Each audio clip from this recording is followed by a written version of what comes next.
बिस्मिल्लाहिर्रहमानिर्रहीम। अस्सलाम वालेकुम नाज़रीन किराम, कैसे हैं आप? मैं मुनीर बिन मलिक हूँ और आप देख रहे हैं मेरा यूट्यूब चैनल। नाज़रीन किराम, खदीजा शाह एलान ब्रांड की मालिका, साबिक army chief general Asif Nawaz Janjua की नवासी और साबिक वफाकी वजीर सलमान शाह की बेटी। इसके हवाले से कुछ खबरें हैं, कल से कुछ खबरें गर्दिश कर रही हैं। इनके हवाले से ही कोई परसों एक प्रेस कॉन्फ्रेंस की गई रात 12:30 बजे वफाकी वज़ीर दाखिला राना सनाउल्लाह की जानिब से, और उन्होंने अपनी तरफ से कुछ खदशात का इजहार किया जो कि पीटीआई पे डालने की कोशिश की, और उस प्रेस कॉन्फ्रेंस को अब खदीजा शाह के साथ नथी किया जा रहा है। लेकिन इस सब के दौरान कुछ और भी डेवलपमेंट्स हैं। असद उमर ने जो है इमरान खान को कुछ हैरान किया है उसके हवाले से, और मजीद नवाज शरीफ साहब ने कल जो है एक लिबर्टी चौक लाहौर के अंदर तकरीब थी 28 मई यौम तकबीर के हवाले से, और वहाँ पर उन्होंने ख़ताब किया और कुछ बातें की हैं, वो भी आपसे डिस्कस करेंगे। सबसे पहले खदीजा शाह जो है 9 मई के वाक़यात के हवाले से पहले मतलूब थी। इसको इदारों को बाद उन्होंने अपनी गिरफ्तारी दे दी, जिनको अदालत में जो है पेश किया गया। अब कल से एक खबर जो है वायरल हुई है, एक वीडियो वायरल हुई है। पहले ये कहा जा रहा था कि जो राना सनाउल्लाह ने प्रेस कॉन्फ्रेंस की है, जो कि मैं पिछले व्लॉग में बता चुका हूँ कि वो प्रेस कॉन्फ्रेंस क्या थी, कोई रेप के हवाले से थी। और फिर ये क्या सराइयाँ हो गई कि चूंकि ये कहा जा रहा है कि जिसका रेप हुआ है वो यूके नेशनल भी है, ब्रिटिश नेशनल है, तो मे भी वो खदीजा शाह हो।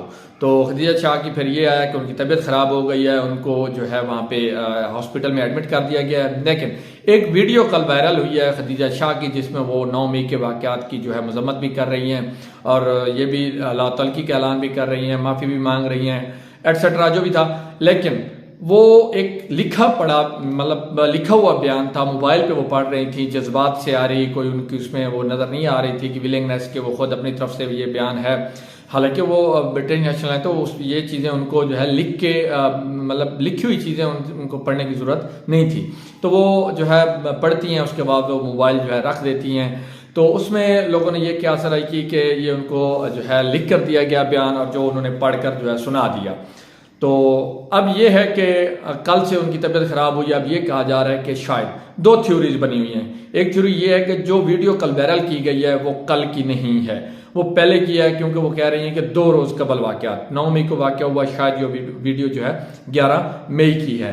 तो अब जब ये कहा गया कि खदीजा शाह की जो है तबीयत ख़राब है, उनको जो है इस तरह उनके साथ कुछ हो सकता है, उनको हॉस्पिटल एडमिट किया गया है, तो शायद इस जो है जो अवाम की तरफ से प्रेशर था कि क्या हुआ है उनके साथ, उसको जो है ज़ायल करने के लिए उन्होंने ये वीडियो रिलीज़ किया है कि वो ठीक है। उन्होंने ये देखो वीडियो बयान जारी किया है, और शायद ये भी कुछ हल्के कह रहे हैं कि उनको रिहा कर दिया गया है, लेकिन अभी तक कोई भी जो है कंफर्म खबर नहीं है। तो अब 2 क्या सराइयाँ थी जो मैंने आपके सामने रख दी। एक ये कि वो वीडियो 11 मई की है, लेकिन इन्होंने कल उसको रिलीज़ किया है। इतना लेट रिलीज़ करने का क्या मतलब है?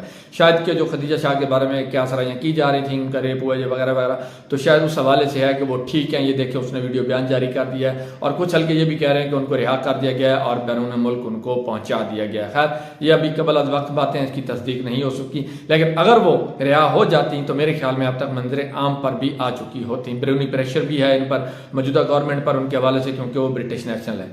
अब ये है कि जो तैयब उर्दगान साहब, उनके हवाले से खबर है कि तैयब उर्दगान तुर्की के सदर दूसरी दफ़ा मुंतखब हो चुके हैं। 52% उन्होंने वोट लिए हैं, जबकि उनके जो हरीफ थे कमाल कलीज दारुगलो, उन्होंने 47% वोट लिए हैं और उन्होंने शिकस्त भी तस्लीम कर ली है। अब तैयब उर्दगान जो है वो 2028 तक जो है सदर मुंतखब हो चुके हैं। एक वो मुल्क है जहाँ पे इतना बड़ा जल्जला आया और तारीख का जो है होलनाक जल्जला था, लेकिन उन्होंने उस होलनाक जल्जले को आड़ नहीं बनने दिया और इलेक्शन का इनेकाद करवा दिया। दूसरी तरफ हम हैं जहाँ पर जो है मुख्तलिफ हीले बहाने से जरिए जो है इलेक्शन नहीं करवाए जा रहे। अब यह है कि ये सेकंड राउंड था तुर्की के इंतखाबात का। पहले राउंड में जो है दोनों बराबर आए थे, लेकिन सेकंड राउंड में जो है तैयब उर्दगान ने एक चाल चली है और वो कामयाब रहे हैं। अब इसमें यह है कि नवाज शरीफ साहब ने जो कल एक खिताब किया उसके हवाले से कुछ हैं। 9 मई के वाक़यात की वैसे भी जितनी मजम्मत की जाए वो कम है। इमरान खान भी इसकी मजम्मत कर चुके हैं, कार्रवाइयाँ भी हो रही हैं, लेकिन इसमें बहुत सी जो है अहम बातें वो ये हैं कि जिन लोगों ने कानून तोड़ा है उनके लिए पाकिस्तानी कानून है, उसके मुताबिक सजा दी जाए, लेकिन जिन लोगों ने कुछ नहीं किया, पुरअमन मुजाहरे किए हैं, एहतिजाज किया है, उनको कुछ ना कहा जाए। अब जिन्होंने कानून तोड़ा है उनके लिए कानून मौजूद है। लेकिन इस सब के दौरान जो नवाज शरीफ ने एक बयान दिया है कल, उसके हवाले से, लेकिन उसका जो बैकग्राउंड है वो आपको बताते हैं। 15 मई को कोर कमांडर कॉन्फ्रेंस का एलामिया जारी हुआ। ये 15 मई चंद दिन पुरानी बात है, मतलब आज से 14 दिन पहले। तो इसमें 9 मई के वाक़यात के पर आर्मी एक्ट के तहत कार्रवाई का फैसला हुआ था और इसका बड़ा तफसीली एलामिया जारी हुआ। उसका जो है मैं रिलेट करूंगा इसको बाद में नवाज शरीफ के बयान के साथ, कि नवाज शरीफ जो है उसी बयान के हवाले से ही नवाज शरीफ ने एक जो है मूव किया है, जो कि आपको समझाने के लिए ये मैं पिछली बातों का हवाला दे रहा हूँ। अब नवाज शरीफ की एक रविश रही है कि जब उनको ज़रूरत होती है किसी की तो वो उसके पाँव पड़ते हैं, जब ज़रूरत पूरी हो जाती है तो फिर उसको जो है गले से मतलब गिरबान से नहीं, गले से पकड़ते हैं और उसको दबोच लेते हैं, फिर उसको जो है वो काबू करके रखते हैं। अब उसी तरह का ही उन्होंने एक और मूव किया है। लेकिन कोर कमांडर कॉन्फ्रेंस के हवाले से 9 मई के वाक़यात के हवाले से एक जो कोर कमांडर कॉन्फ्रेंस हुई उसमें उसको तफसीली ब्रीफिंग दी गई कोर कमांडर्स को, और आइंदा का लाया अमल जो है वो अपनाया गया। और उसमें यह कहा गया कि ये जो वाक़यात हुए हैं, आर्मी तनसीबात पर हमला हुआ है, इसके हवाले से जो है आर्मी के रैंक एंड फाइल में किस तरह गमगूसा पाया जा रहा है, और मुस्लिम बाग की जो वहाँ पे सिक्योरिटी फोर्सेज पर हमला हुआ और उसकी बर वक्त कार्रवाई हुई और किस तरह पब्लिक को वहाँ पे मैनेज किया गया, उस पर भी बात हुई। तो अब यह है कि नवाज शरीफ साहब ने जो है कोर कमांडर कॉन्फ्रेंस का एलामिया जो है वीटो कर दिया है, और उन्होंने जो आज से कुछ दिन पहले ये कॉन्फ्रेंस हुई थी और उस पर तफसीली एलामिया जारी हुआ, उस पर जो है कौमी सलामती कॉन्फ्रेंस का इजलास भी हुआ। अब कौमी सलामती कॉन्फ्रेंस उस पर भी जो है बात करते हैं, लेकिन कोर कमांडर कॉन्फ्रेंस में ये हुआ कि उस दिन आर्मी तनसीबात पर हमला करने वालों पर आर्मी एक्ट और ऑफिशियल सीक्रेट एक्ट के तहत मुकदमा चलाने के लिए मिलिट्री कोर्ट्स में जो है उनकी खिदमात ली जाएंगी, मिलिट्री कोर्ट्स को बहाल किया जाएगा और मुकदमा वहाँ चलाएंगे। और मजीद ये भी कहा गया कि नाकाबिल तरदीद शवाहिद मौजूद हैं जिनकी बुनियाद पर इस हमला के जो किरदार हैं हमला साजों और उनके उकसाने वालों और सहूलतकारों से बाखूबी वाकिफ हैं। और ऐसे एलामिये जो हैं वो उन्होंने कहा कि जो एलामिये जारी होते हैं उसके 2-3 हिस्से होते हैं। पहला ये होता है उसमें बैकड्रॉप्स वाज़ेह पैगाम दिया गया, दूसरा में ये है कि मौजूदा सिचुएशन क्या है और इसका वे फॉरवर्ड क्या होगा, हम क्या करेंगे, तीसरा हिस्सा ये होता है कि इसके बाद हम आगे वाले मुस्तकबिल में ताकि इन वाक़यात से बचा जा सके उसका अमल होता है। अब ये है कि नवाज शरीफ साहब ने एक तीर से जो है 2 शिकार नहीं, कई शिकार, सारे शिकार उन्होंने करने की कोशिश की है, और उन्होंने सिर्फ इमरान खान नहीं बल्कि ताकतवरों को भी एक ही तीर से 4 निशाने चित करने की कोशिश की है, और उन्होंने एक मास्टर स्ट्रोक खेला है। तो उसका अब आपको हवाला देते हैं। तो उसके बाद एलामिया का जो कोर कमांडर कॉन्फ्रेंस का एलामिया था उसमें फिर एक जो सबसे अहम बात है वो ये है, कोर कमांडर कॉन्फ्रेंस के शुरा ने सियासी अदम इस्तेहकाम के लिए फौजी इत्तफाक राय पैदा करने पर जोर देते हुए कहा कि मुल्क में सियासी इस्तेहकाम लाने के लिए तमाम कोशिशों की हिमायत की जाएगी। सियासी इस्तेहकाम पैदा करने के लिए जो है लाने के लिए तमाम कोशिशों की हिमायत की जाएगी। सबसे अहम बात ये कोर कमांडर कॉन्फ्रेंस का एलामिया था। इससे अगले दिन कौमी सलामती की मीटिंग हुई जिसमें military establishment, military leadership, army, navy, air force के चीफ हो गया, इसके ज्वाइंट चीफ, DGISI, DGMI और सारी सिविल और मिलिट्री लीडरशिप जो है वहाँ पे मौजूद थी। इसमें भी वही बातें हुई कि जो है कार्रवाई होगी, मिलिट्री कोर्ट्स को बहाल किया जाएगा, आर्मी एक्ट के तहत कार्रवाई होगी, और इसमें भी शुरा ने सियासी अदम इस्तेहकाम को तरजीही बुनियादों पर हल करने की ज़रूरत पर जोर दिया।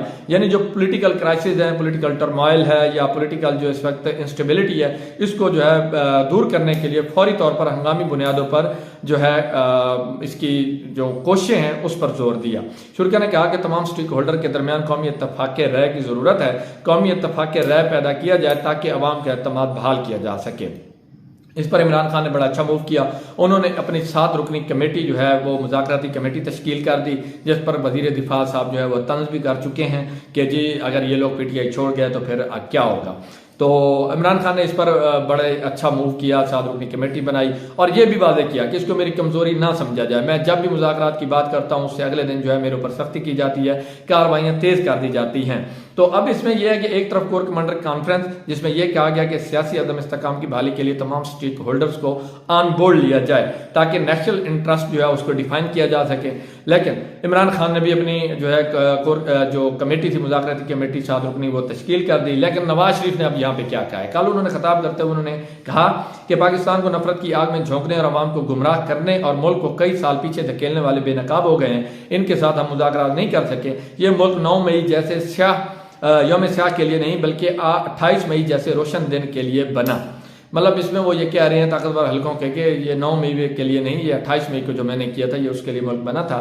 अब उसमें आगे वो क्या कह रहे हैं? उन्होंने कहा कि लिबर्टी चौक पर लंदन से खिताब करते हुए नवाज शरीफ ने कहा कि इम्तिहान की घड़ी में अल्लाह ने हमारा हाथ पकड़ा, हमें दुरुस्त फैसले करने की तौफीक दी। ये 28 मई की वो बातें कर रही हैं, 28 मई 1998 की, कि हमारा अल्लाह ने हमारा हाथ पकड़ा, हमें दुरुस्त फैसले करने की तौफीक दी।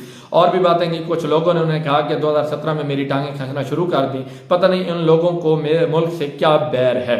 मतलब अब ये ताकतवर हलकों की तरफ वो आ रहे हैं। इमरान खान के साथ मुज़ाकरात नहीं किए जाएंगे, मुज़ाकरात का दरवाज़ा जो है वो बंद किया जा चुका है।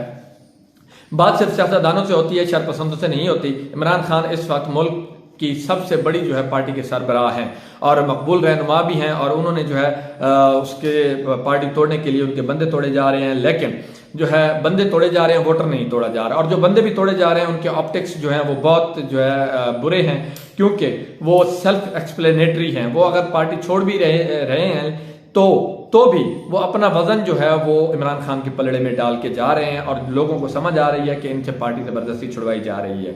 अब एक तरफ इमरान खान की सपोर्ट देख ले, इमरान खान के साथ कौन कौन है, जबकि दूसरी तरफ कोर कमांडर कॉन्फ्रेंस का एलामिया, नेशनल सिक्योरिटी का एलामिया, इमरान खान की 7 रुकनी कमेटी और नवाज शरीफ का बयान। और वो कह चुके हैं कि मुज़ाकरात नहीं होंगे, जबकि नेशनल सिक्योरिटी की जो मीटिंग है और उसके अलावा जो कोर कमांडर कॉन्फ्रेंस है वो इस मुज़ाकरात मतलब तमाम स्टेक होल्डर्स को वो कह चुके हैं कि ऑन बोर्ड लिया जाए, और जो है सियासी अदम इस्तेहकाम पैदा करने के लिए जो कोशिशें हैं उनको जो है जोर दिया उस पर। और वो कोशिशें यही है कि मुज़ाकरात किया जाए और सियासी अदम इस्तेहकाम जो है, पोलिटिकल इंस्टेबिलिटी जो है इस वक्त, पोलिटिकल टर्मोइल है, पोलिटिकल क्राइसिस है, इसको दूर करने के लिए जो है मामला को दुरुस्त किया जाए। लेकिन नवाज शरीफ ने जो है इस पर कल जो है एक किस्म का दोबारा एटम बम चला दिया है कि जी नहीं, ये कुछ नहीं हो सकता। और उन्होंने ताकतवर हलकों को भी पैगाम दिया है कि आप जो कुछ कर रहे हैं वो ठीक नहीं है, जो मैं करूंगा वो ठीक होगा। अब नवाज शरीफ की क्या हैसियत है? वो बाहर बैठे हैं, भगौड़े हैं और मफरूर मुल्ज़िम हैं।